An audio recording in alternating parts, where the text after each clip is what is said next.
every time you wake up and you look into the mirror, you're putting on a face. And depending on how you feel, that'll determine the mask that you put on. And I think that autistic people just don't know which mask to put on that'll fit everybody else's expectations. So we show up wearing the Spider-Man mask.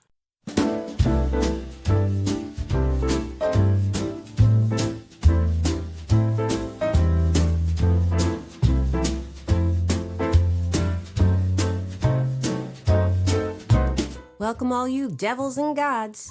It's another episode of the Cozy Quilt Cinema. I'm Michelle.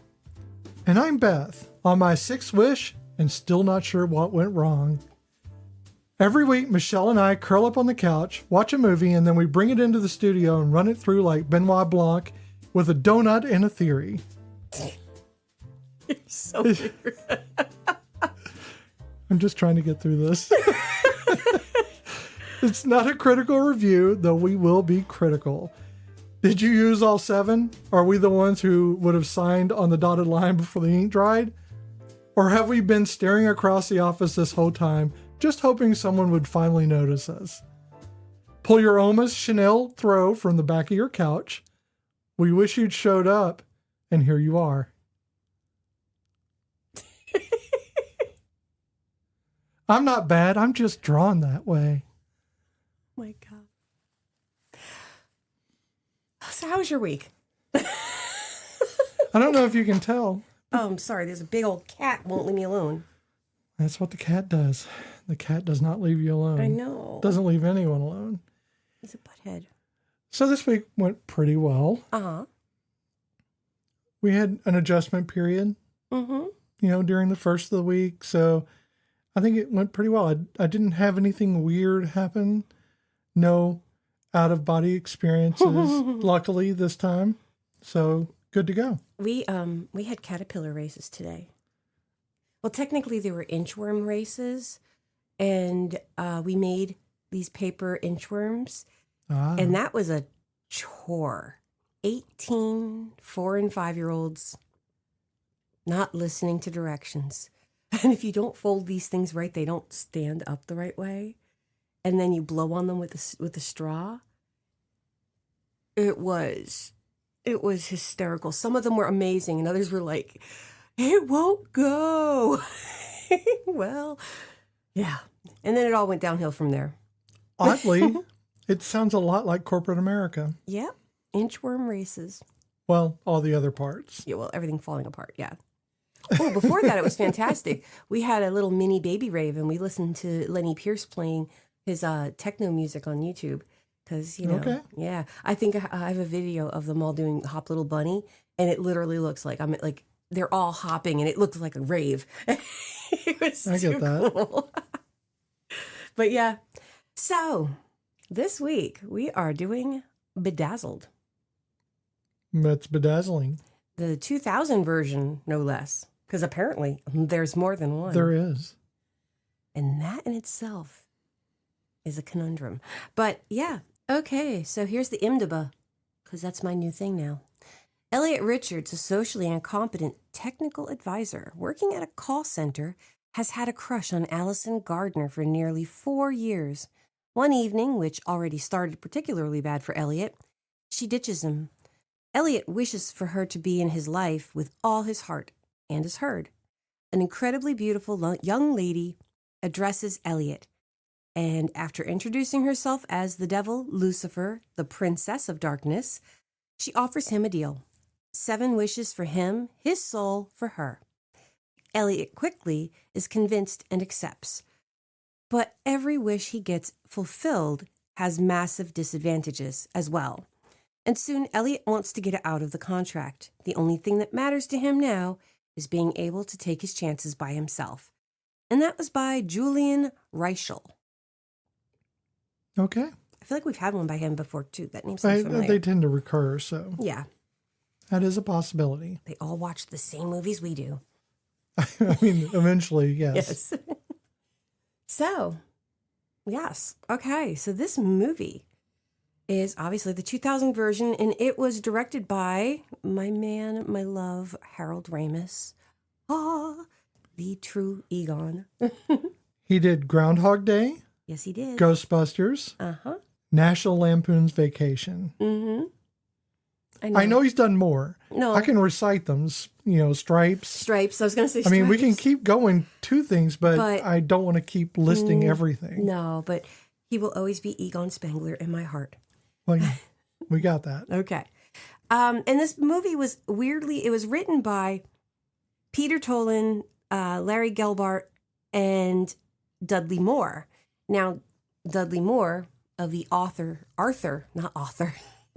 fame is another person who I've always held dear to my heart. He might have been a complete massive asshole, but I've always adored him. Dudley and Peter Cook were both in the original Bedazzled. Correct. And I think that is hysterical. That was in 1967. Yeah. And actually they wrote and acted in it. And they got their idea from Faust. True enough. So there you go. Larry Gelbart did MASH, the TV series, from 72 to 83. He did Tootsie, and a funny thing happened on the way to the Forum. Yes, I also have him as he was one of the writers for Three's Company, Sure. and After MASH. Yeah, because there was a MASH and then an After MASH, and After MASH did not do well. It wasn't great. Turns out, you really need put a three war. people in a. It was almost like they were trying to do what was the real world, but not quite successful. No, I equate it actually to Are You Being Served? When they did the after they retired. Yeah. Yes, and no one really watched it, but you really felt for the people that were involved. You wanted it to be good, but it just wasn't. See, I actually watched Aftermath. I remember I was Aftermath. Aftermath. That's actually not a bad title for a TV series. Aftermath. But it basically it's Klinger. Yes. Father Mulcahy and Colonel Potter. Right. Living in a house together. Yeah. Well, how does that make sense? And Father Mulcahy is like mostly deaf. That's Turns what out I remember. They're gay. They just love each other a lot. In a throuple.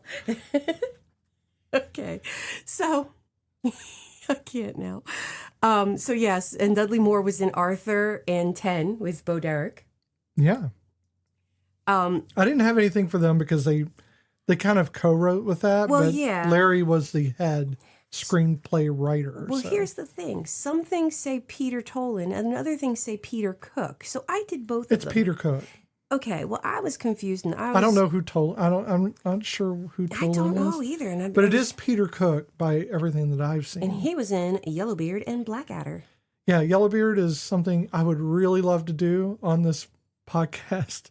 But I'm not sure we can do it justice because it's just pure chaos. Kind of like Baron Munchausen? No. Is it? It's much more chaotic than that. Wow.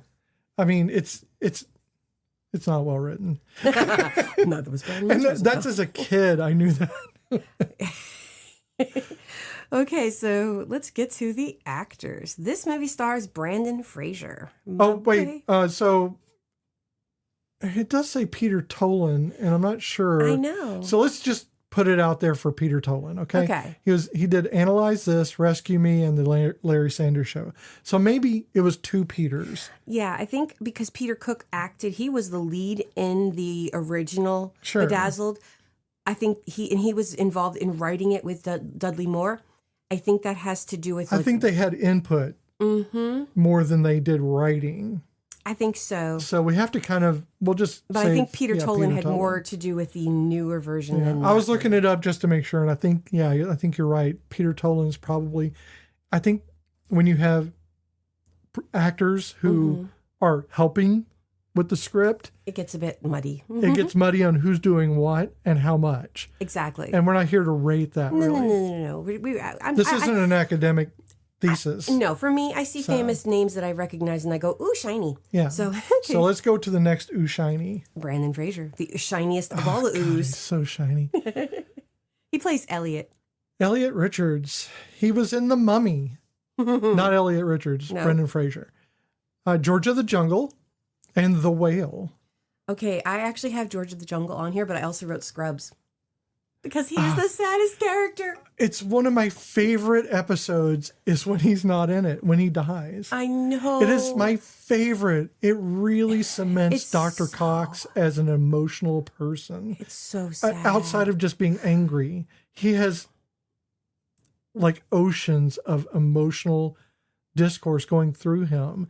And I know this is not a Scrubs No, but still, yeah. rewatch, but there are parts of Scrubs that are so very deep. And I'm not sure if it's on purpose, but that one is specifically very deep. Is that the one where you think he's there, but then they keep flashing? It's just as if he was still there, like he was cured. And when he's talking to him, JD goes, "Where do you think you are?" And he's not where he thinks he is. He's at the funeral. It's so sad. devastating. It is devastating. I cried. Oh, I can't watch the episode, yeah. but I love when I see that this, like when he walks into the, JD walks into the exam room and he's there, and I'm like, nope, nope, nope, nope, it's coming, and I don't want it. Yeah. Okay, we have Elizabeth Hurley, who plays, well, the devil. That's right. She was in Austin Powers, International Man of Mystery, Passenger 57, and the Royals TV series. I literally only have Austin Powers. She's done quite a bit, but she is British. Wasn't she? Yeah. Wasn't she with Hugh Grant for a minute too? I think they were together. I don't keep up with that. I feel like I heard that somewhere. Frances O'Connor, who plays Allison / Nicole. That's right. She was in Mansfield Park. She also did AI, Artificial Intelligence, in 2001. Imagine the surprise of that now. The Missing TV series in 2014. Okay, I added one while we were watching the movie. Sure. I added Gabriel Cassius because he plays God. And he was in Black Hawk Down.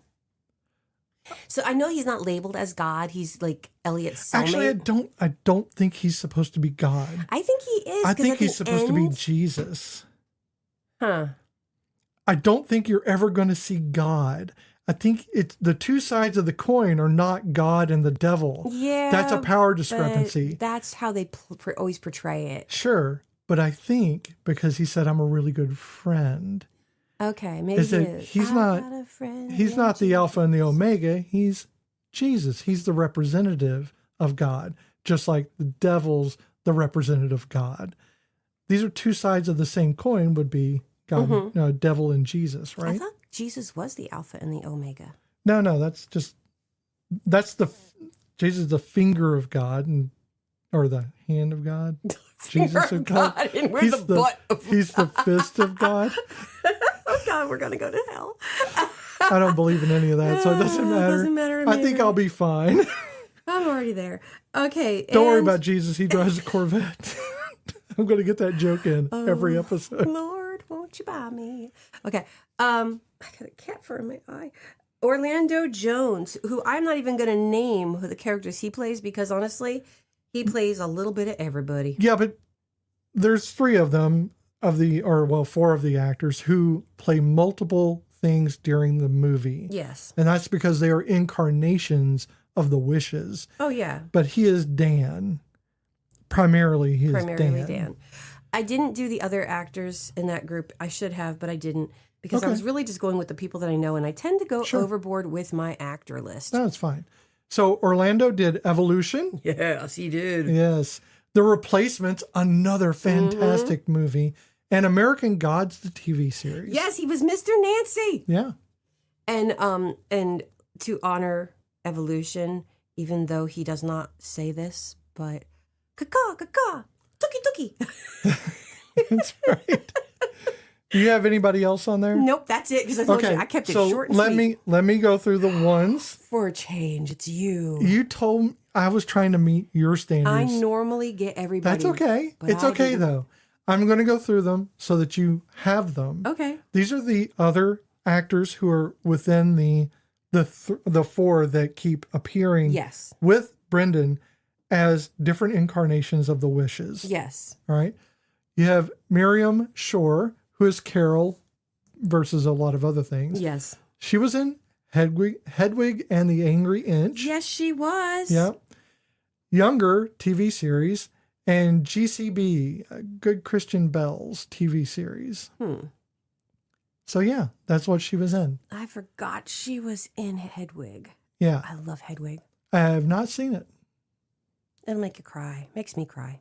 I don't want to see it, mainly because of the subject matter. I understand that, but again, let me put it this way. I did not want to see it when I came out because of the subject matter. I think now I'd be fine. It's a matter of... It's not about Hedwig wanting to be a woman, because that is not the case. It is Hedwig was forced to become a woman and now is not so much stuck in this life, but is accepted, and now they are who they are. I get that. But what I'm saying is I didn't want to see it then. Oh, yeah. No, because it was just too heavy for me. Yeah. So we have Paul Adelstein, who is Bob. He was in Prison Break, Private Practice, and Covert Affairs. These are all TV series.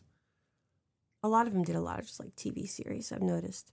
Yeah, and then we have Toby Huss, who is probably one of the most physically funny actors in a long while, who gets underutilized in a lot of cases. He can just make movements appear hilarious, but that's not his only thing. He's been in a lot of things.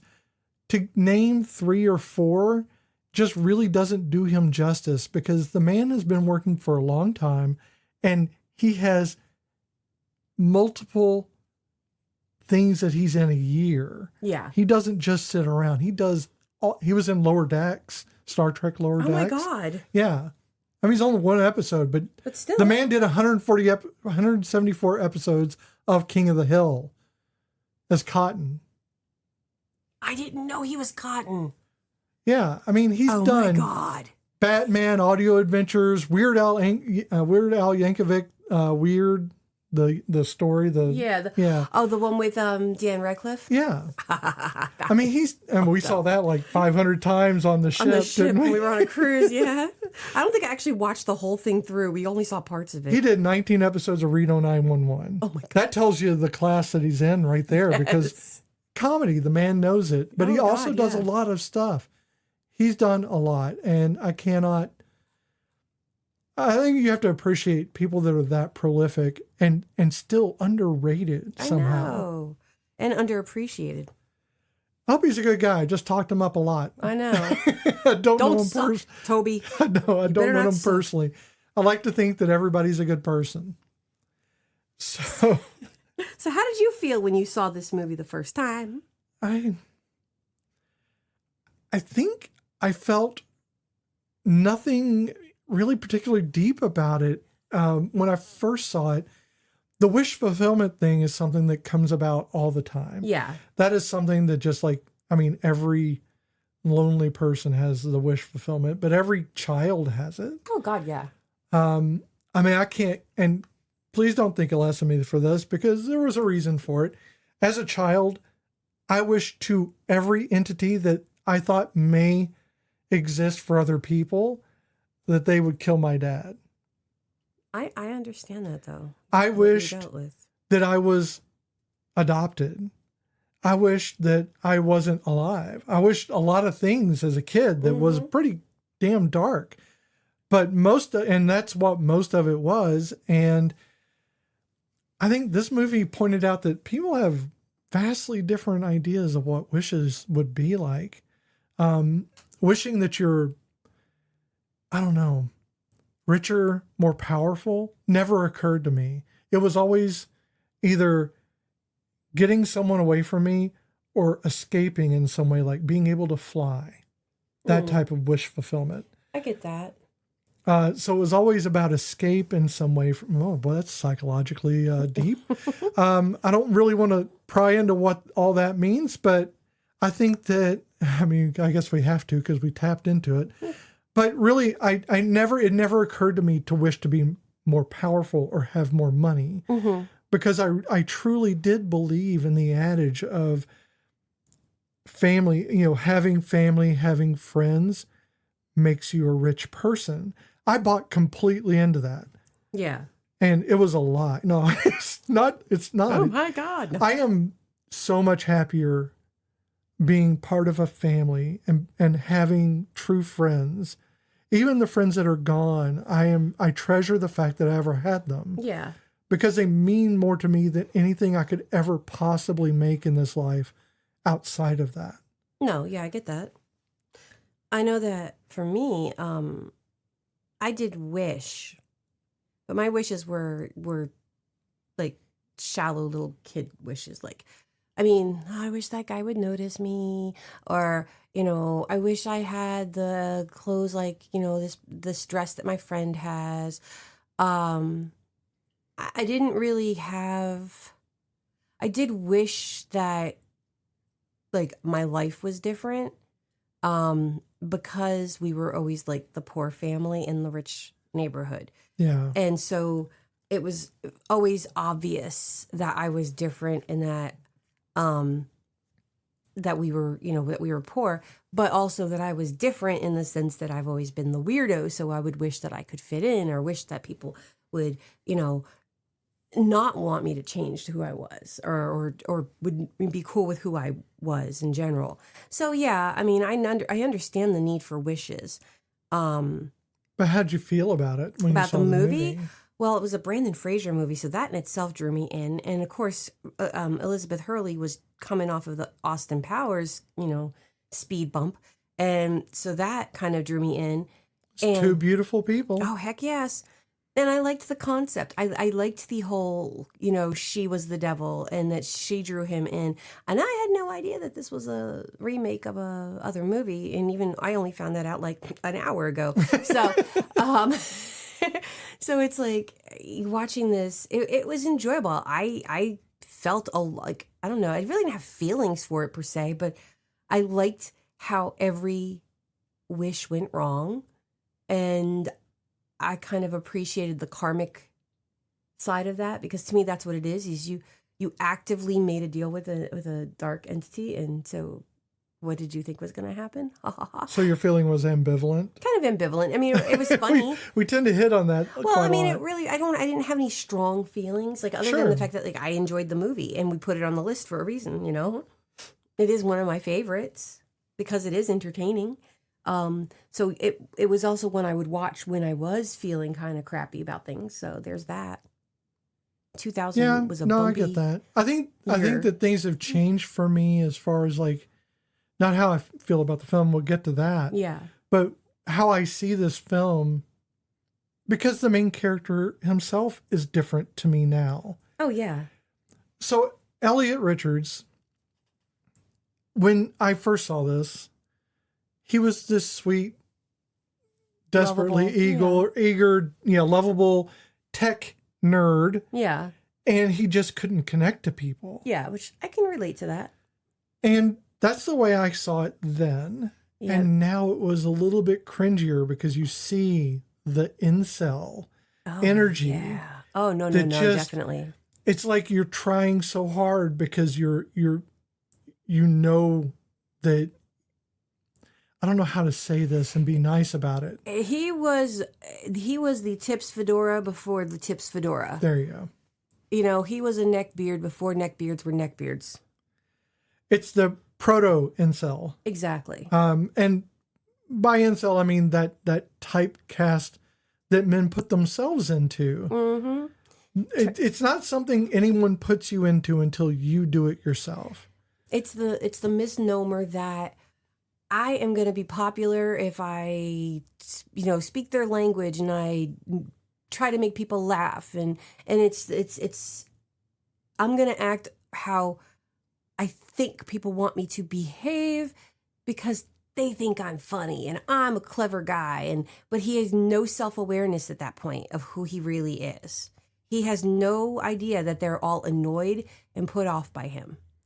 Yeah, and it's very cringy. I think that even back then I had probably less trouble identifying with him in the start because he wasn't the everyman. Mm-hmm. He was very much the standout. I don't know, just that nervous energy. He does that that act very well. Oh, he does, yeah. So Brendan doing that is very like, oh no, please don't, Brendan. It's the part down the middle of the hair, too, that really cements. Oh, yeah, no, he did the very pale, and he kept his face very inarticulate. So it was very plain. He didn't use a lot of expression for a lot of things. And when he did, it was maniacal. So you only got the very one end or the other of the spectrum. Yeah. And nothing in the middle. And it really wasn't even creepy until he starts, till the one dude is like, I can't hang out with you. I want to go, I'm going to go home to my wife. And then he starts being all weird about that and like the comments and just... Yeah. So the first of this movie is very much to me like the middle of Monkey Bone. Yeah, I can see that. No, you're right. The energy is the same almost. I'm like, and I kept thinking, I'm like, oh, they need a monkey in this. Monkey Bone. And I don't remember much about that. I don't either, but I just remember parts. The energy of it. But yeah, he's not a bad guy. Yeah. And when I say incel, I mean somebody that just cannot connect to people and is mad at everyone else for that reason. And blames other people for that. Right. Now, he's not necessarily doing that, but that's the energy he gave off. So, yeah, it just kind of like, and he's going to Sindine, which is funny. That's where he works. So I'm like, oh, well, everything is a play. In the background, you see like the posters, the billboards in which there's somebody being tempted. Yes, well, and then like when they're talking in front of the club out in the parking lot, right? The bulletin or the billboard behind them, it's her with an apple.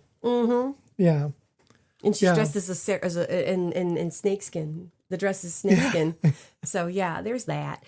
There's a lot of that in the background. In her club, there's a lot of that.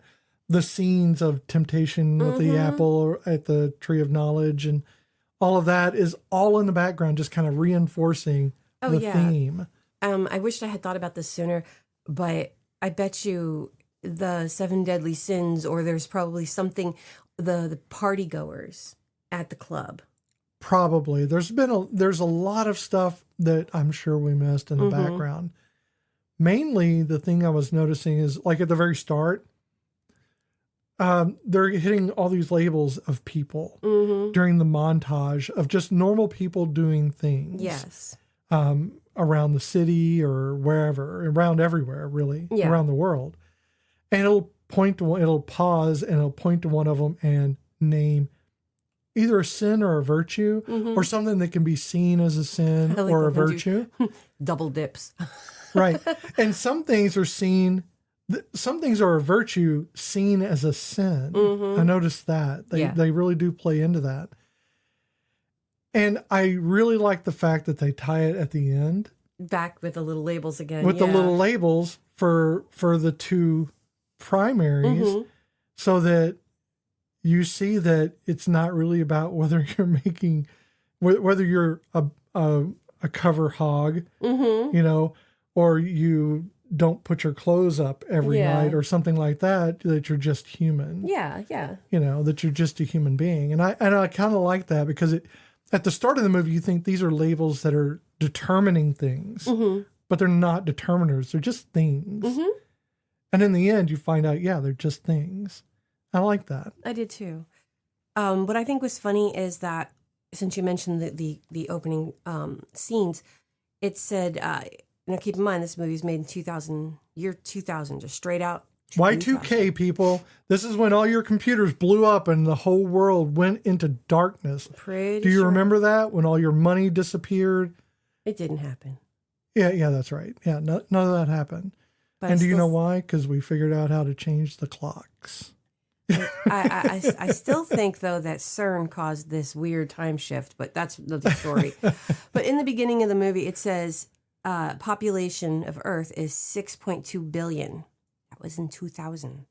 In 26 years, we went from 6.2 billion to 8.3 billion people.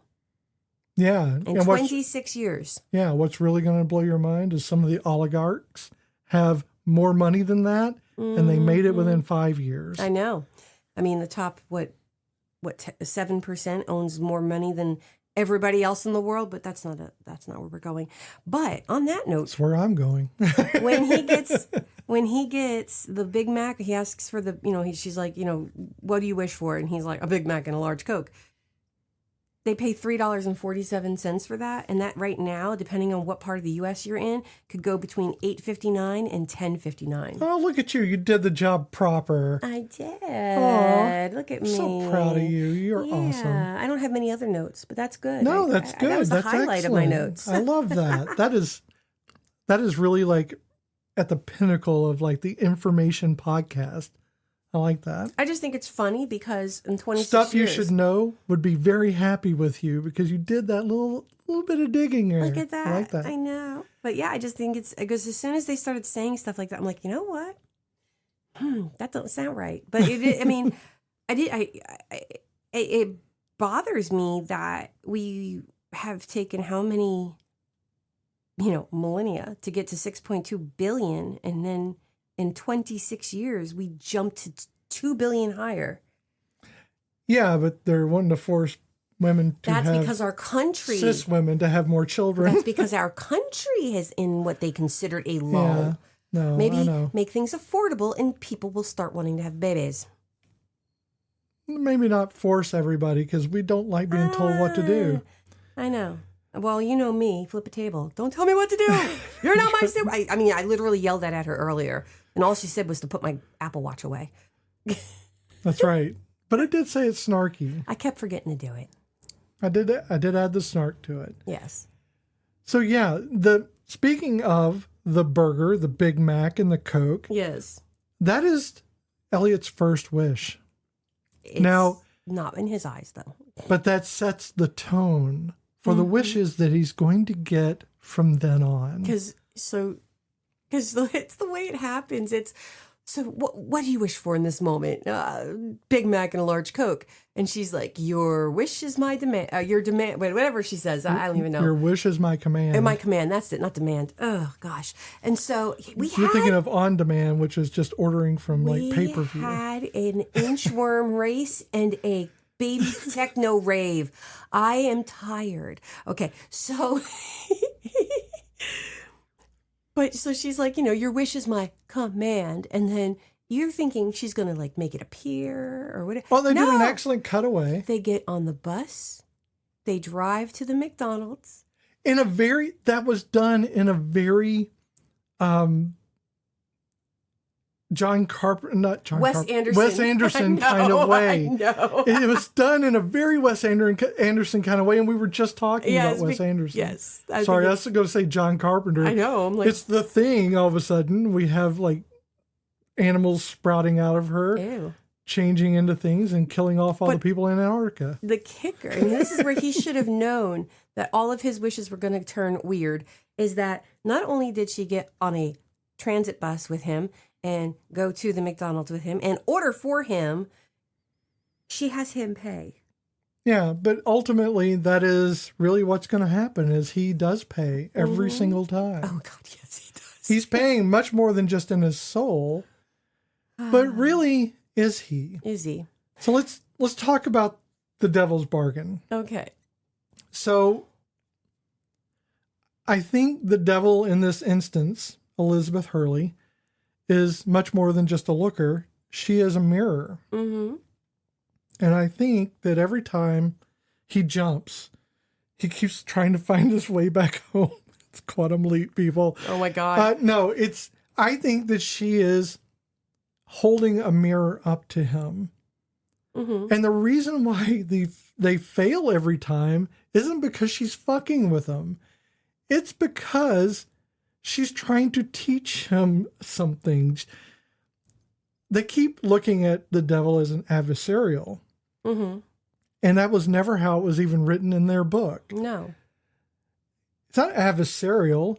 He's there for a purpose, and that purpose is to play the advocate. So here's the thing. There's a difference between Satan, the devil, and then demons. Yeah, but not in this instance. No. They're just kind of combining it all. But what I'm saying is like, so we, not we, me, but we as a society of Christian people who do not read their Bible, so they tend to misconstrue that I'm trying to think of how to put this in the. Lucifer is not a demon. He's a fallen angel. The devil, fallen angel. It's when you get into like the other names, the I am Legion, Beelzebub, and blah, blah, blah, blah, blah. Those are demons. That is demon land. And it's not the same. So yeah, Lucifer / the devil is going to try to teach rule. They're an angel in the bare bones of it all. So to teach a lesson is something that would happen. It would make sense to me from what I know of Christianity. That aspect of it makes more sense than something that is just maliciously trying to torture. Right. So, yeah, Elizabeth Hurley is holding a mirror up with these wishes, allowing him to make the mistakes. Yes. And to realize how bad it is to be anything but himself. Yeah. That's essentially the movie. Bye now. Bye. But bye. he gets 7 of these wishes. Well, 6 after that one. Yeah, but he gets 7 wishes total. And the first one is a Coke and a Big Mac, which if he'd given that Coke and a Big Mac to anyone else after he got it, would have nulled out this entire thing. And we wouldn't have had a movie. Right. He could have saved himself a lot of time and pain. Yes. By just giving that to a homeless person. Yes. So I'm just saying, if you go to the freaking McDonald's, get something for somebody that's get the fries. I would have been interrupting when she said when he asked her, "Would you like fries with that?" and she says no. I would have been like, "Bitch, give me some fries." That's the best part. Yeah, he didn't think he was going to actually get it. Well, he also didn't know he was going to have to actually pay for it. Yeah, because that's what I love how when they're walking away and he's like, "How is this a wish? I had to pay for it, and I didn't even get any fries." But what spurs all these wishes on, in the first place, what spurs the entire incident is the fact that he is in love with. Well, he thinks he's in love with Allison. Yes, and Allison, who the song is not named after. Literally in my head. Thank you, Winnie the Bish. She's just somebody at work that he's never really talked to. But he's seen her for 4 years and stalked her. He does. He kind of low key stalks her. Yeah. Or has done in the past. Yes. And he continues to do so at the start of the movie in a very, like low key way, not really standing outside her door or anything. No. He's already done that. He's been there already. No. He doesn't know anything about her. He just knows she's pretty, and he's fallen in love with the idea that's in his head. Oh, yeah. And that kind of makes no real sense, but it is how Elliot feels. And I do appreciate that, like, there's this constant, like, forcing her to be in relationships with him throughout these wishes. And that's part of, like, it didn't dawn on me when I was younger watching this, that was the issue. And that part bothered me this time, was her lack of autonomy within these wishes. Oh, yeah. She had no say in what happened to her. Other than what happened within them when it does start to change and veer away from what he's wanting. That's the only time I feel like she gets But every time she does that, she gets corralled back into another wish. Mm-hmm. So she never truly gets to have a choice. No. She gets put into the situation. She's forced to marry. She's forced to be in love with him. Yes. I mean, that's as bad as it gets, really. Exactly. Yeah, again, that lack of autonomy. We all deserve it. And not just her, but also the 4 friends that keep showing up. Not really friends, they're workplace associates. That is true. Because they do not like him that much. No, in fact, they don't really like him at all. No. They make fun of him. They are annoyed by him, and I get that. If someone was doing that at work, I would probably also feel inclined to make fun of them in that way that they make me, nervous. Mm-hmm. So they're a little bit odd. Yeah. In that way that isn't cool at Yeah. all. Like, it's not like kosher at all.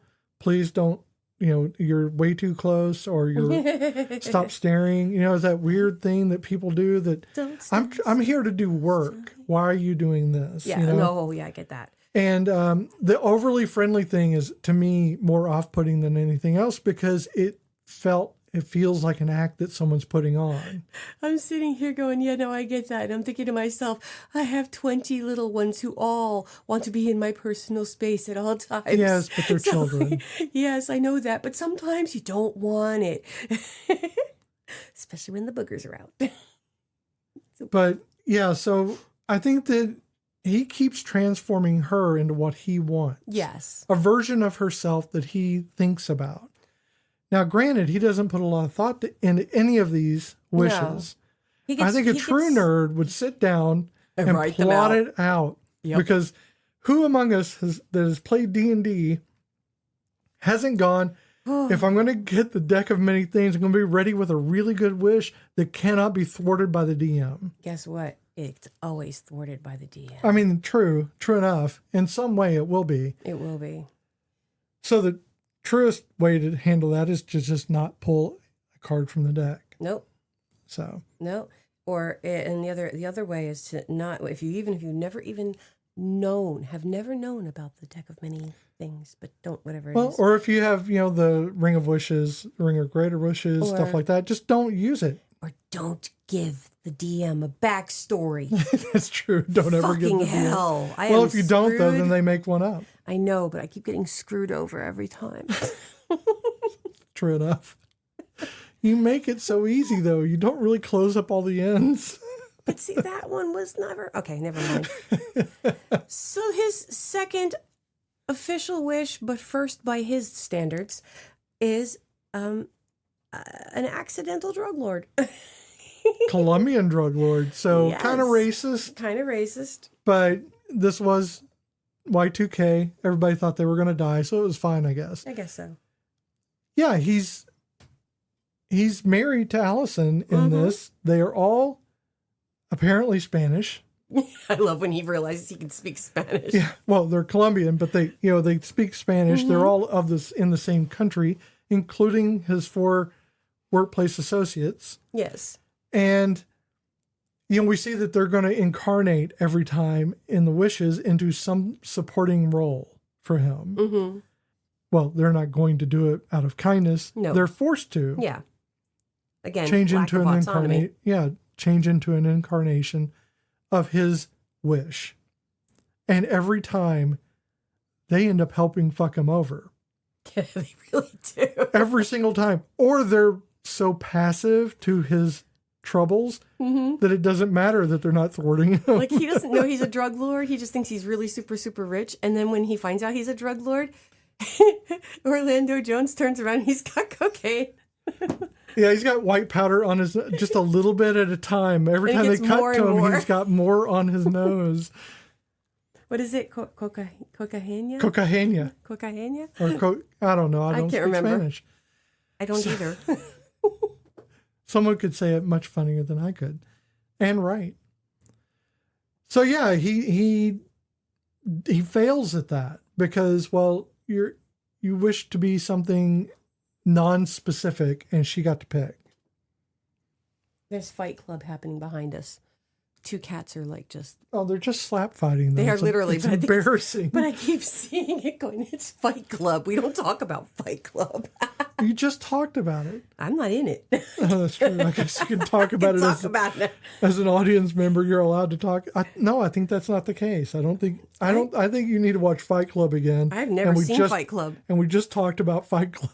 I've never seen it. The movie. The movie. So yeah, on the second go round, Elliot decides he needs to be sensitive. Emotionally sensitive. Not just sensitive. He almost walked into that one. The most emotionally sensitive man in the world.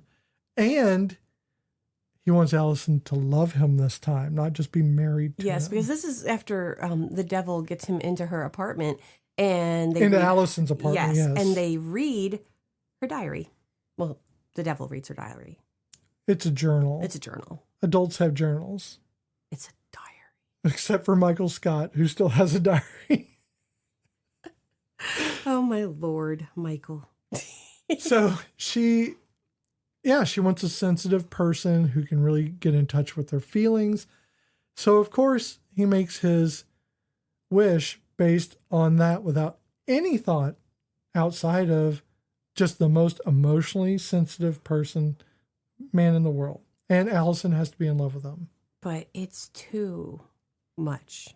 Oh, she loves him like a brother. Yes, because it's a lot. And That damn sunset. and three of the ensemble show up and, of course, screw him over. They kick sand in his face. Cliche. Right. Repeatedly with a mouthful of sand. He's like, And there are times where I think I'm catching the actress, plays Allison. oh, she kept losing it. Breaking every time. Well, so that was in my my hints last week that it's when he starts to improvise the dolphin sounds. She looks at Harold Ramis like, wait a minute. So she like kind of breaks it, but they kept it in the movie. Yeah. I thought, yeah, she kept breaking. And I actually don't think that's bad. I think No, that's no, okay. no. Because he is, throughout all of these, and in every wish that he does, he becomes more and more self-aware. yes. But in these earlier ones, he is not self-aware. No. So he's not even noticing that people are making fun of him at first. He's not even noticing that someone doesn't want to be around him or that people are laughing at what he's doing, just like before the wishes started. So if this, okay, so let's go back to Columbia. That character or persona or person that he becomes reminds me of the edgelord D&D players. Yes. So, in their real life, they don't have a life. And they've read too many manga and they really, really think that they are like, the shit. Yeah, the Death Stalker or something. So I don't know any manga. He is like, he's like that in that scene where he's just like, everybody loves me, I am rich. He has no idea at this moment that his wife is cheating on him with her English instructor. He is, look at the stallion. Is it Pablo? Yeah, I can't remember now. But it's like, look at the stallion that I have, and I have all this land, and we are rich, and we are happy, and he's all boastful and full of himself. And that's the edgelord who plays D&D, and you're like, dude, you need to grow the fuck up.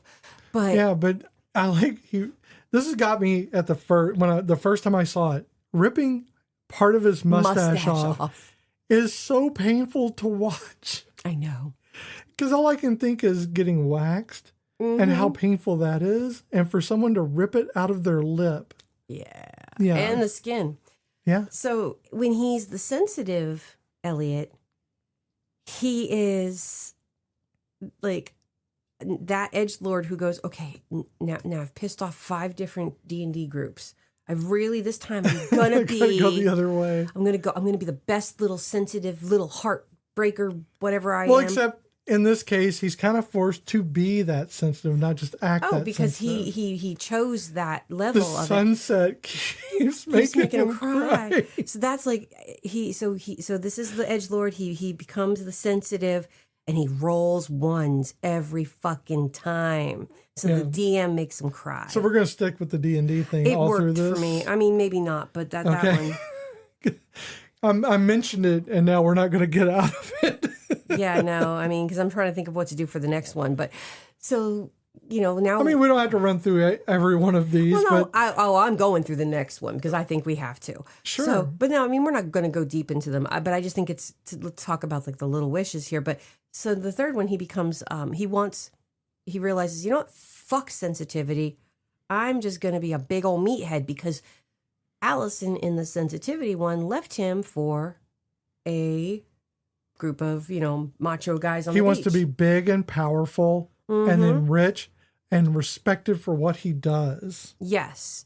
He wants to be a basketball player, but That's not right. Dennis Rodman, because again, 2000. Yeah. So he's an idiot. He has no brain cells, which is not saying anything about basketball players. It's just that he didn't specify that he wanted to have thinky thoughts either. And he does not have thinky thoughts at all. I don't think that was playing on basketball players because I don't know any basketball players. They're just like dumb as No, they're rocks. not dumb as rocks. So I think it was just her, again, taking liberties and making him dumb. Yeah, well, because he didn't think to not say it. I mean, he's a spiky blonde headed 17-foot tall mammoth who sweats 12 foot tall with a basketball in one hand and a club in the other. And the sweat literally pours off of him. I mean, literally. I think it's funny because it gets worse. When they're doing the interview with him and he just keeps talking about like it's a team and we did the thing. I give 110%. Yeah, 110%. And he's sweating, and every time they cut to him, it increases the flow rate of the sweat coming off of him. And it's like he's spitting the sweat across. And it's pouring all over, I forget. Toby? No, not it wasn't Toby that this time. wasn't Toby. I think this one was, I'm trying to remember his name. Hold on. Paul. Damn it. Paul Adelstein. So, or Bob, the actor's character, Bob, his incarnation, he is getting drenched. Yeah, he's a sports reporter, and it's just blah. All over him. It's really But disgusting. when in the locker room we find out, because Allison in her incarnation, which is just Allison, I guess, she's wanting to talk to him privately, to have a private interview, and then she gets a look at his penis, and it's all of a sudden a different story. It's a micro penis. And even he's going, what? What the hell?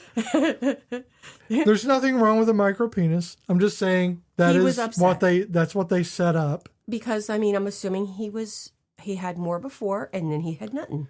Right.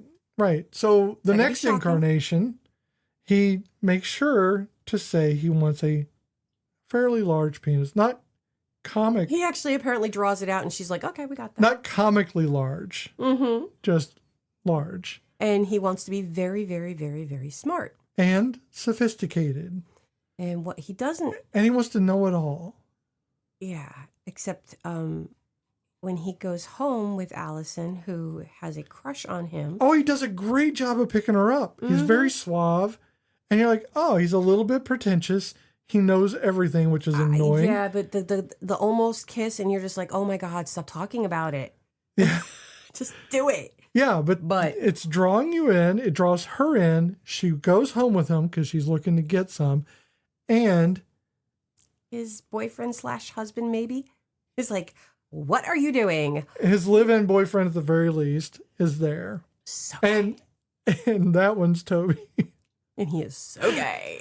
And it is so funny because he's like, okay, you're not gay. Who was in the whatever play? And he like, but he's like, okay. And he like names the Broadway play. And then he's like, he names all these in here. Are you talking about off Broadway or but? He goes, I am gay. I am gay. Playing on the stereotype. But then he kisses Allison and he's like, nope, I'm gay. I'm gay. Got nothing out of that. So that was actually pretty funny because it's not a matter of like, what you want out of things. It's what you want to be attracted to, who you want to be attracted to isn't really the issue. It's just who you are attracted to. There's a lot of people that want to be attracted to someone and they're just not. Yes. And then you find out, oh, well, it's because I'm gay. That explains it. I'm pretty sure at least one of my exes was very gay. And he just was living in the sweet, deep waters of denial. One of your nows is gay. Yeah, but I mean, in the other direction. Then after that, he's like, okay, you know what? Fuck this. Fuck everything. You know what? I'm going to be the goddamn president. And she's like, oh boy. That was such an easy out. She allowed him to make a thing, and he was going with it. The first time I saw this, I'm like, oh, he's gonna do the thing. It's gonna like be a scientist or something like that. Mm-hmm. No, instead he chooses the president. I'm like, well, even before it popped up, I'm like, I saw that coming from a mile away. Oh yeah. Because if you're telling... I mean, it was either going to be Abraham Lincoln... Or John F. Kennedy. Or Kennedy, and Lincoln was far enough away to where... It wouldn't piss people off, It was still... It was okay. Kennedy only became okay about 10 years ago. And even then. There's still too many people out there who would probably dismember us for that. But yeah, he fucking ends up Abraham Lincoln at the theater the night of the thing. And it's like... Yeah. Shit. And he's like, and he knew he was done for. Yeah, and he's like, "Where's my beeper?" And they're like, "What?" The plastic thing. My cell phone. And they're what? So I think that this keeps showing. I mean, he keeps having to use the beeper to get out of things. Oh yes, and that also tells you the time period. Mm-hmm. Really does limit you on the time period. Yes, and it's so funny because I have not thought about beepers in years. But earlier this week, we had an electrical issue, and I kept saying that the socket sounded like a beeper or a pager going off, but vibrating on a table. Took us forever to figure that damn thing out. Oh, my God. But that's what it sounded like. In case you're wondering, GFIC outlets, the line and the load, they switched. Those areas, you can't just rely on top and bottom. They actually, the new GFIC outlets, they switched which ones are the line and the load. So, in case you're wondering. Very little to me. Just read the back. You've got to pay attention to the back, apparently. Can't just assume anymore. I would not know what any of that meant. I wouldn't. If you hadn't physically shown me. The line is coming in from the power. So that's what's providing the power is the line. The load is what goes further down the line. Okay. You don't have to have a load, but most of them piggyback off the GFIC to another outlet. Okay. Still, it meant... Journeyman electrician, 35 years ago. God, I'm so old now. I know, doesn't this suck? We can say 35 years, and you're like... I haven't done house wiring in 35 years. So that's why it took so long to figure this out. But it works. Yeah, it works now. We haven't burned the house down. It's been a few days. So. I got insurance just in case. There we go. So, again, the whole pager thing, yes. So he's like, okay, fuck this, fuck you, fuck everybody. I'm going to the police. Actually, no, he goes to a priest. Right, who was played by Brian Doyle Murray. Right.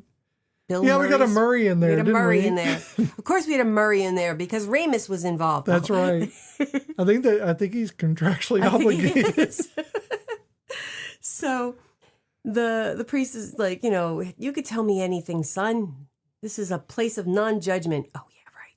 And so he judges, and he tells him, hey, I need to deal with the devil, and she did this, that, and the other thing. And she's saying that the Big Mac and a Coke was the first wish. And I'm telling her, no, it's not. And so, of course, he calls the cops on the nutter. Sure. And has him brought to jail. And they decide to prosecute him or whatever. And he's in a cell with Gabriel Cassius. Yeah, and I know that probably he's playing God. But to me, it just seems like maybe God with small g, like Jesus God, not God. Not like a George Burns God or Morgan Freeman God, I can't remember who. I want to say it was Larry Gelbart, who one of them wrote "Oh God" with George Burns. Oh, they may have. Because I remember seeing that on IMDb, but I can't remember which one it was. That could be. Yeah, it's funny. So... It's funny. We just keep saying it's funny and somebody will laugh eventually. But yeah, so God is telling him, you can't sell your soul. It don't belong to you. It just doesn't happen. Now, as an atheist, I agree with that. You can't sell your soul because there's no one to sell it to. But his thing is, you can't sell your soul. It's not yours. Mm-hmm. You're just borrowing it. It's somebody else's. Whether you want it to be or not. So that's another loss of autonomy there, which kind of sucks. Yes. I think you should have your soul in a credit system. Maybe we can get a FICO score. Layaway. That's how I got my soul. It's on layaway. I haven't gotten it yet, but I'm close to getting it. No, I'm only 13,000 more payments to go. Right. It's almost like my student loans. That's right. But yeah, I think that what Elliot is doing is he's coming to his own conclusions. He just had to have time. Mm-hmm. He needed that time in the cell. Yeah. So in a way, everything worked out for him to have that time, including her pissing him off to where he goes to do that. Yes. None of this is adversarial. The devil in this case is not an adversary. She does shitty things because he allows for it to happen, and he's a shitty person. He's not completely shitty. He just has shitty impulses.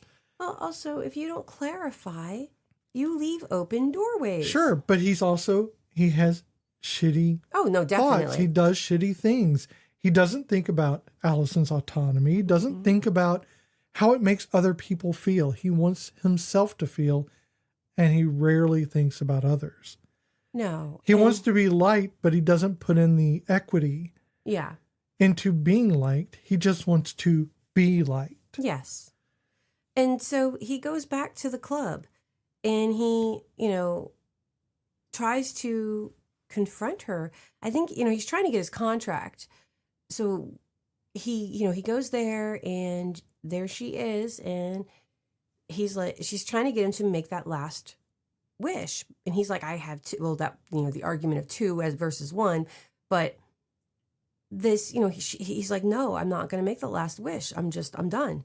And so she does the whole I'm the devil thing and makes him think he's in hell, and that, the whole pitchfork. I like the Glamazonian that she kind of, that was kind of very retro, almost Barbarella-ish look about her. Well, it kind of almost hit to Austin Powers. Yeah. She does do that 60s mod thing Very well. well. And she just has the whole look about it. And so he's, literally bricking it. And she is trying to get him to commit to a wish. And he's like, fine, I wish Allison has a great life. And she's like, dang it, and everything goes kind of back to normal. And he's like, what happened? Am I dead? Am I in hell? What the hell happened here? And she's like, you broke the contract.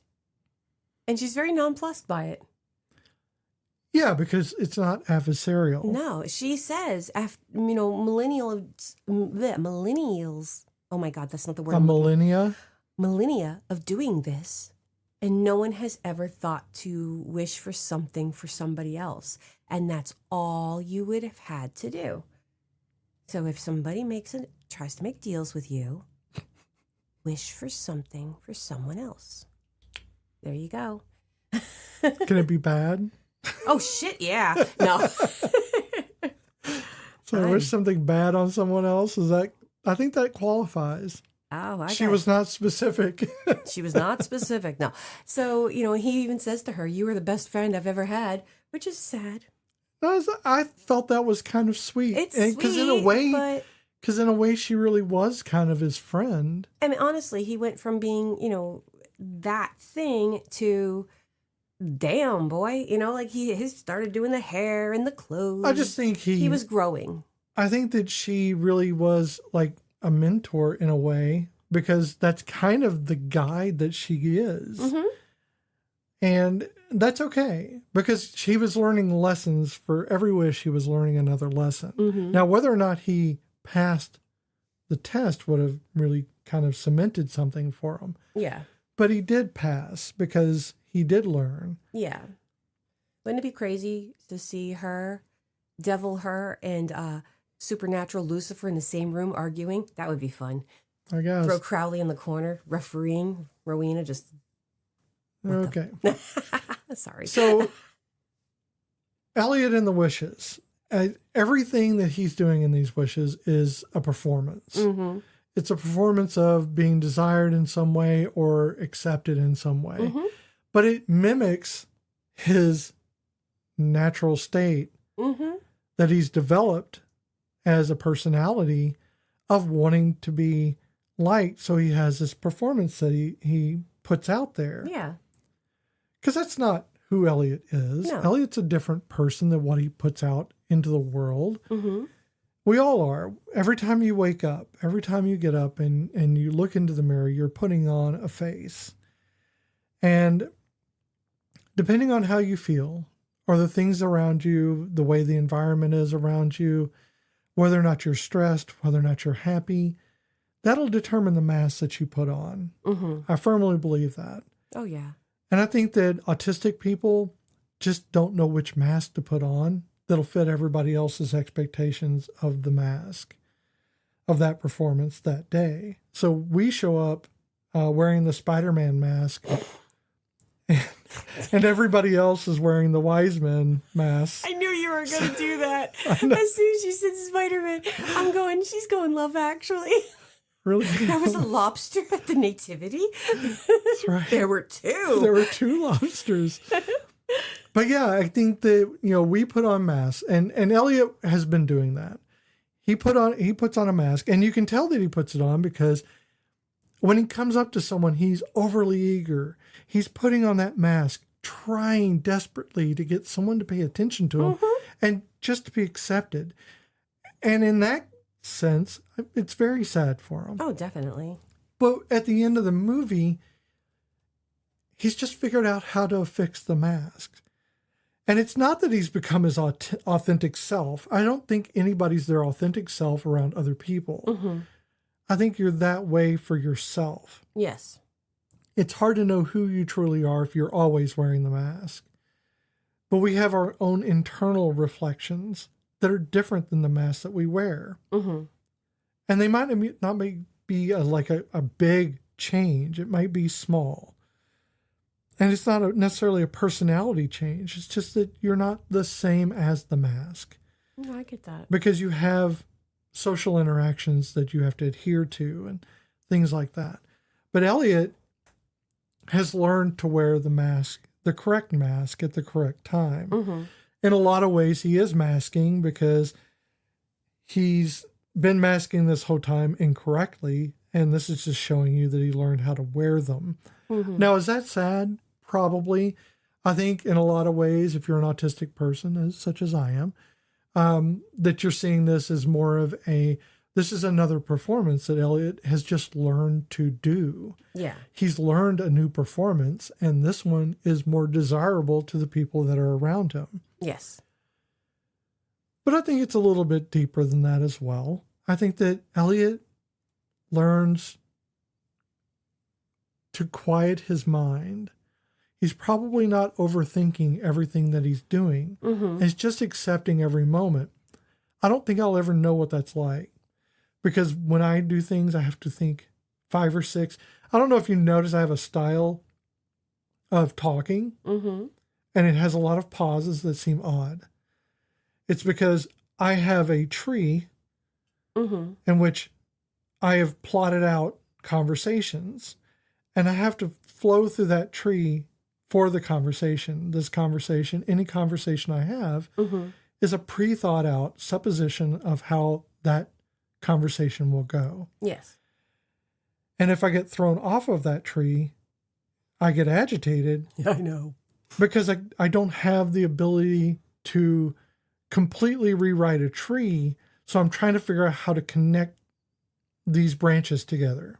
Anytime I interrupt you with my own non sequitur thoughts, because my process is I will blurt stuff out because I am not always aware of how the rest of the world is not privileged to the thoughts in my head. So yeah, you're like the opposite of me, whereas you don't have any plan of none conversation. whatsoever.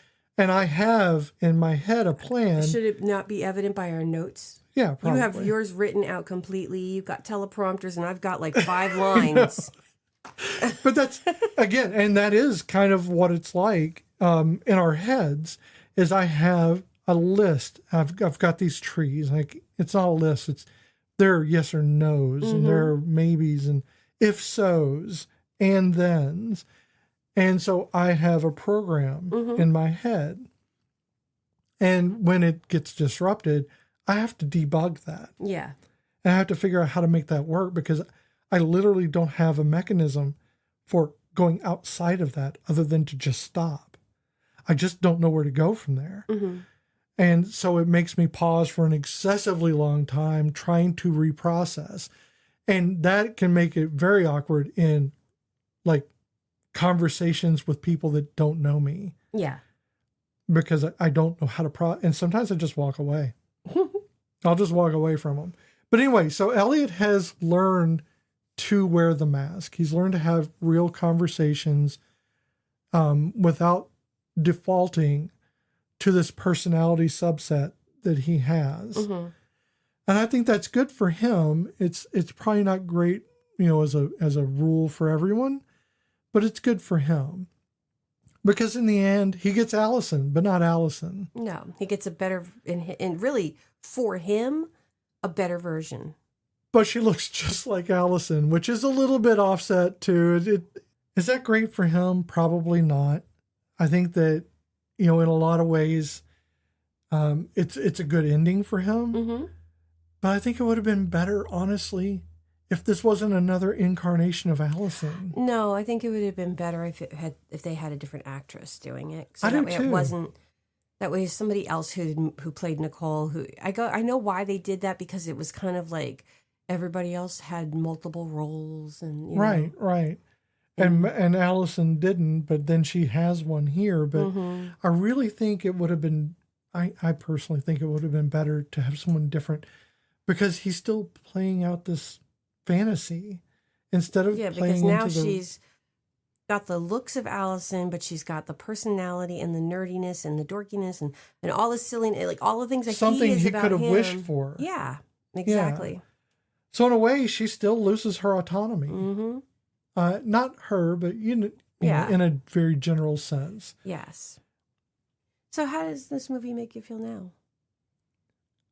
I think that it's a fun movie, and I remember it being less fun. It's a lot deeper than I wanted it to be, and I'm not sure if I'm pushing depth onto it. But I tell you, Elizabeth Hurley makes it fun. Oh, yes. Oh, God, yes. She makes it fun in the fact that she's still kind of his friend through the whole thing. She's just that evil friend. It's ASVAB. It's the like the bad friend.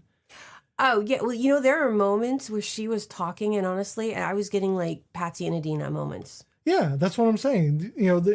It's the absolutely fabulous friendship. You have one person who's not a great person, and you have someone who's even worse. Patsy, I love you. Who kind of makes it work. I know. And I hate that's them kind and of love them so much. But that's kind of where you are with these two. Oh, definitely. Is that I really saw they really clicked. I don't know if they were friends on the like outside of the movie, but it feels like they could have been.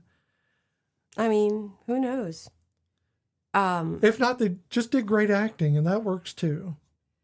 All right. It's time once again for the Stitch Count.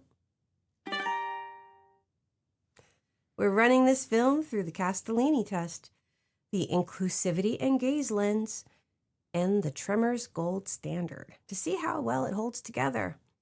We are going to add up all those numbers and talk through where it shines and where it frays, and decide if the story actually can create a beautiful, lovely Mimi-worth blanket from the best omas around, or if the bitch gonna fall apart the first time you throw it in the washing machine. Must be getting late. You're throwing the bitches out. Oh, yeah, bitch. So let's go to the Castellini test and see how this rates on feminism. I keep saying femininity. Feminism. Feminism. There have to be at least 2 named women characters with at least 5 lines of dialogue each. Allison and Allison. the devil. My Yeah. name's not Allison. And the devil's name is actually Suzanne. No, I'm joking. It's just the devil. Oh, okay. Beatrice. Beatrice Colley. Yes. So we have 2 named women characters. Does Allison have 5 lines of dialogue? In different incarnations. Sure. We'll do that. Hello, sweetness. Hello, baby. And we have been blessed by the Poe. I know. She's so beautiful. Poe. You're such a beautiful girl. Yes, you are. And she's like, I'm out of here, bitch. She's a princess. All right. So those characters must have a conversation, not necessarily with the other woman, either not about their partner or with their partner, future or current, and not about their relationship. That's hard because really every single one of his incarnations, other than no. Because I was thinking about it because I go, nah, she's just going to bang him. But nope, that's kind of part of a relationship. So yeah, I don't think there's ever a time where Allison is not talking to him about relationship in general. No, that's not And true. even then- In the bar, she but just that's- dismisses him. It's but- not about the relationship. But do they have a conversation or do Yeah, they just it's a conversation. chat? 2 people exchange words. It's a conversation. But then like with the devil, they talk about the she's not contract. talking. Yeah, but she's not talking about their relationship. That's true. You're right. Okay, so yeah, no, that I'm going to works. fight for that one. Okay, you do it. At least one of the women has to be integral to the plot, meaning that if she were written out of the film, it could not reach the same ending. The devil. Very true. I also say Allison. Oh, definitely. Without Allison, there's no impetus for any of the actions that are happening right now. Exactly. Yeah. So now let's go to inclusivity and gaze. Now this is 1 to 4. Scores are 0 or 1. There's just an on or an off. It either passes or it doesn't. Racial diversity with agency, not just background. I mean, we do have 2 black men, but they are not main characters. And do they have agency? I would assume that that Gabriel Casillas does, but Orlando Jones, not Bloom, the other Orlando, It's a different black man. the other Orlando, Tookie. Not the elf Not the elf. from Lord of the Rings. Oh no, legless. All right, so racial diversity. I mean, in a way, he has agency because he does make fun of Elliot. He does. And throughout it, even through the incarnations, Yeah, he does kind of like. they all kind of have They agency do throw some against him. shade. Yeah, well, I mean, they get him killed. They do. So I guess they do. we can yeah. say it does. It doesn't have great racial diversity, but it does have some. Okay, so yeah, it'll get a point for that one. Sure. LGBTQ presence that isn't a punchline or a tragedy.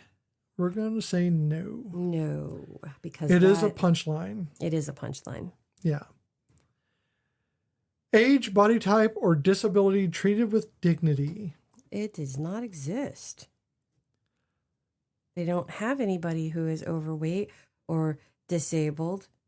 They don't really talk about age. They don't.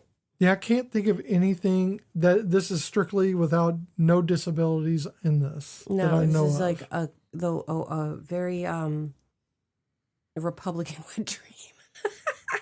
It's a very ableist It is. kind of. I mean, not intentionally, but I think unintentionally. I think it leaves out any kind of disabilities to be non-normal. well, and even then, they do make fun of like the micro penis.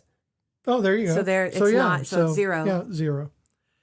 Camera gaze, not relentlessly sexualized or punitive.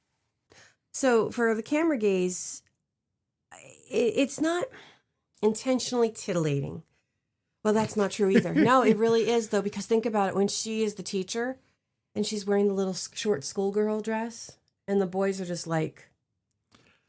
It's not aimed at her. It's aimed at the boys. She's just walking past it. That's true. I don't think it's being it's showing that she's sexy, but it's not focusing only on her, like making her a primary. It keeps, you see the boys' reactions more than you see her. And honestly, like, her outfits change constantly, and she's not always, bearing skin. And again, she looks amazing. And if I had her looks and her body, I would be wearing the same damn things. But I don't know if I'd be doing the schoolgirl outfit. No, I don't know about the schoolgirl. I don't know. Maybe I would. I never got around to doing that one. So, no, I just think that I don't think it was intentionally, because again, you're right. The camera's not focused on her. It's focused on the scene, and she just changes. Yeah. Unless you count the first time he sees her. Even then. Yeah. Even then, it's not focused solely on her sexuality. That's true. It's just focused on her being there. Yeah. So I'm going to say can't we get a point for the camera gaze? Okay. The Tremors. Yeah, the Tremors index. Let's see where it falls. We have 0 to 4, and that is the levels of tremor. So it can be at 0, which is below tremors or fails the basics, all the way up to 4, which exceeds tremors, rare, powerful, and intentional. So where do we land on the Tremors index for you? Probably. I'm going to say a 0. It's below. Wow. I can't even give it an approaches because there's no progress. The characters show skill, but authority still defaults to the usual. It does not have inclusive instincts. Okay. So yeah, I'm going with a 0. This is going to be our first 0, I think. I think so. Because I think I agree with you. I think it is below the Tremors. Characters are sidelined, disposable, or punished for competence. Women are marginalized characters or outsiders exist to motivate others. Power dynamics feel mean-spirited or regressive. No, I'm with you on that. Yeah, it fails the basics. So, and our total for the stitch count is 3 out of 9. And yet, despite the dismal score, I still love this movie. I still think it's a good movie. I don't think the score is going to do that justice. No. The score tells you where it falls within our opinion. Our modern standards of well, not just modern, but just the standards of our opinions, whether or not they fit all these criteria. But ultimately, is it funny? And it is funny. And does it do the job of making you feel something? And it's no George of the Jungle, but it is definitely a Brendan Fraser classic. So, if you would like to watch this movie, you can find it on Amazon Prime, YouTube, Google Play, Apple TV, Fandango at home, and I'm pretty sure they're wrong, but they did say Netflix on the interwebs, and I am pretty sure that it's not right. But you can rent it between $2.99 and $3.99. Bump, bump, bump. Thank you for joining us for Bedazzled 2000. This has been Cozy Quilt Cinema with Beth and Michelle. We loved having you here, and this one didn't cost you a thing. There you are, just living your life, certain you knew exactly what you want, and then this film reminds you that you never really did. It holds up a mirror, dresses in something ridiculous, and you laugh until you don't. If you've got feelings left over, find us on Instagram and Blue Sky at Cozy Quilt Cinema, or send them straight to cozyquiltcinema@gmail.com. We read everything. Subscribe wherever you listen, and if you're willing to leave a rating, it helps someone else find their way here. And we have plenty of room in the blanket for it. So next time, here are your 2 clues. The female lead in this movie accidentally cut off the tip of her middle finger while shooting a scene, and she was distracted by the antics of the lead male. And at one point, you see her rummaging through a jewelry box, and you could see the bandage on her finger from where she had the medics come in. Yes. And my second clue is that the male lead, he plays at least 2 characters in this movie, and one of them took 3 hours of prosthetics. He got the role because... So he got the role of the other character because they didn't have anybody to play that role. And when they were doing the read-through, he did it so well that they were like, meh, you might as well do that one too. That works out. Yep. So yeah, those are your clues for next week. Give me fun. Mm-hmm. I'm not with her. Bye. Bye. What the hell is going on, Mary? Who are you? Don't play games with me, Mr. Richards. I'm in no mood. I've been out of my mind all night. Oh my God. Hi. Who's your little friend? Maybe I should be running along. Wait. No, this is a mistake. I'm not gay. Oh, really? And I'm Tony Danza. Honestly, I swear it. I'm not. Well, then tell me, who was in the Broadway cast of The Pajama Game? Janice Page, John Raitt, Eddie Foy Jr. I assume you mean the original cast because there was a revival in 1973 that starred Hal Linden and Barbara McNair. I am gay! I rest my case. Wait, I can prove to you that I am not gay. Kiss me. Oh, this is just sad. You shut up, bitch! Please, Allison, let me kiss you. Remember the champagne? The corpuscles? All right, Elliot. Kiss me.